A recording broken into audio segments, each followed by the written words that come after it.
I apologize. I didn't mean to. I mean, okay. How about you come up with the money to pay for this? Well, huh? All right, I'll try to. Where? Okay, all right. Where? I mean, Tell me about so you take care of it. No, sorry. no more. I'm sorry. Stop it. I've had enough with you saying. I've had enough. House being a mess. No food when you come home. I don't mind. It doesn't take that long to pick up a few toys. Come on. On the phone with your girlfriends. You move a little faster than that. Let's go. I'm in door. Yeah, right. Explain. No.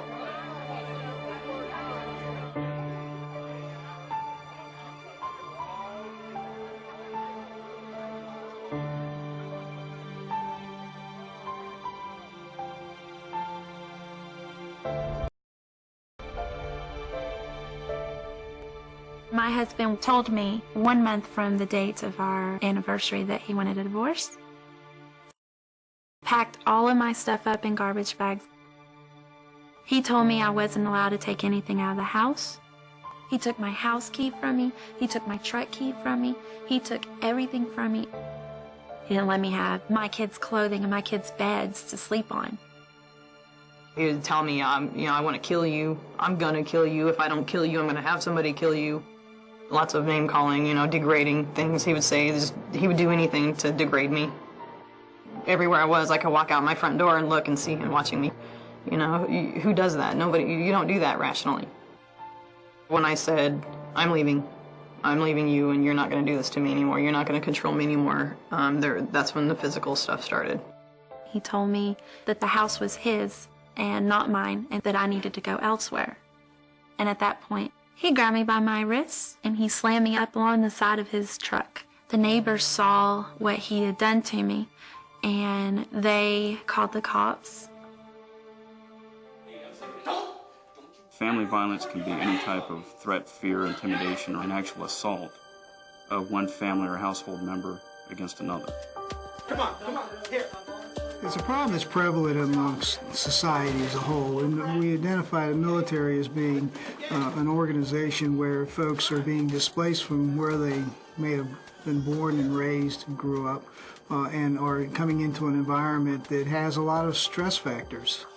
Looking at the numbers, over 95% of the domestic assaults that are reported are men on women. When the man returns from deployment, the woman, usually his wife, has been the head of the household for at least 6 to 8 months while he was gone, has been making all of the decisions, paying all of the bills, and now the male comes in and immediately starts assuming that head of household role, just pushing her out of the way, and that causes a lot of tension. Many times that tension boils over into an actual assault. It can be something as simple as he wants to leave, so he grabs his keys, she's standing in a doorway and he pushes her out of the way to leave. Well, that is a domestic assault. One of the other things we see off of deployment is discipline against children, where the children will act out while either the father or mother are gone, and the parent may then feel obligated to discipline the child for their actions while they're away, and it's easy to overdo it. Spanking a child is one thing. Using as if it was a bullwhip across a child's back and leaving marks and hitting them with a belt buckle is something entirely different. Most people, when they think of domestic assault, they think of leaving, again, a fat lip, a black eye, or something like that. The probable cause threshold for an arrest for domestic assault is merely a reasonable complaint from either a victim or a witness, which means we do not have to see signs of an actual physical battery. All we have to have is a complainant stating that they were physically assaulted by the other family or household member. We don't need you guys. We're required to intervene. We were required to investigate. We're required to make a report. If we determine that a predominant aggressor has been involved in the incident, we are required to make an arrest. And what we're talking about with the predominant aggressor is not necessarily the first person to throw a punch or a slap or actually hit the other, but it's the one who inflicts the most damage, the most pain, who goes out of their way actually to commit the assault. An example I give people is a male and a female may become involved in an argument. The female may say something to him. He responds and says something nasty to her and she slaps him. If the assault ended right there, the female would clearly be the predominant aggressor in that situation.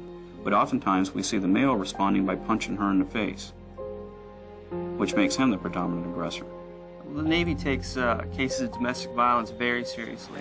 Depending on the facts of the case, that person could very well face civilian charges as well as face consequences in the military once the civilian case is resolved. NCIS meets with local police departments on a regular basis, and if a member is arrested out in town, we actually go through the military to ensure that the command is aware of what's going on with the military member. So if the military member lies about their military status, we'll know regardless.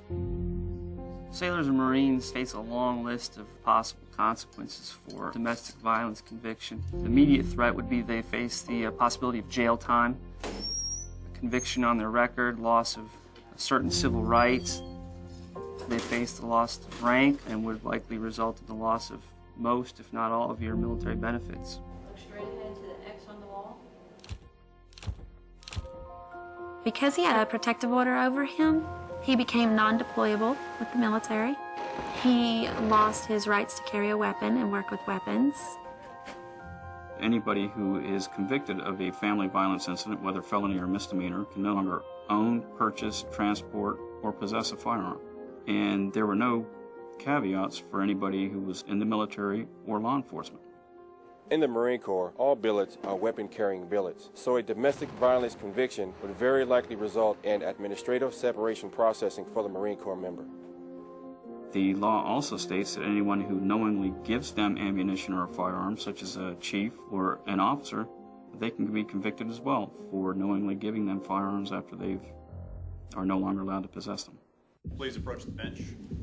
If a service member is arrested out in the civilian world for a domestic violence incident, is prosecuted by the civilian authorities, if you get a long prison sentence, the command you belong to will put you in an unauthorized absence status, declare you a deserter, and then eventually they will process you for separation.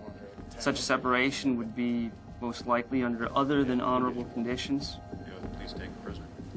An arrest for domestic assault not only affects you, it affects your entire command and their ability for operational readiness. Anytime you're diverting resources that could be used fighting the global war on terror to investigating and prosecuting members who engage in domestic violence, obviously that's a bad thing to have happen. And you lose, or otherwise normally good sailors, to domestic violence. All the money the Navy spends in training and resources and investment to a particular sailor, that is all a sunk cost. It's a lost investment. We would need to then retrain someone to do that same job. So it certainly impacts readiness, and that's why the Navy is so serious on trying to eradicate domestic violence. It's torn our family inside out. It destroyed us. It really did. He ended up getting convicted, and the judge gave him a year. He lost his job, and it's gone. He's got nobody. He's got nothing. He's got no children. You know, he can't see his boys. They're on the restraining order as well. So, you know, the consequences for him was his whole life, his whole way of life, everything. It's gone. He has nothing.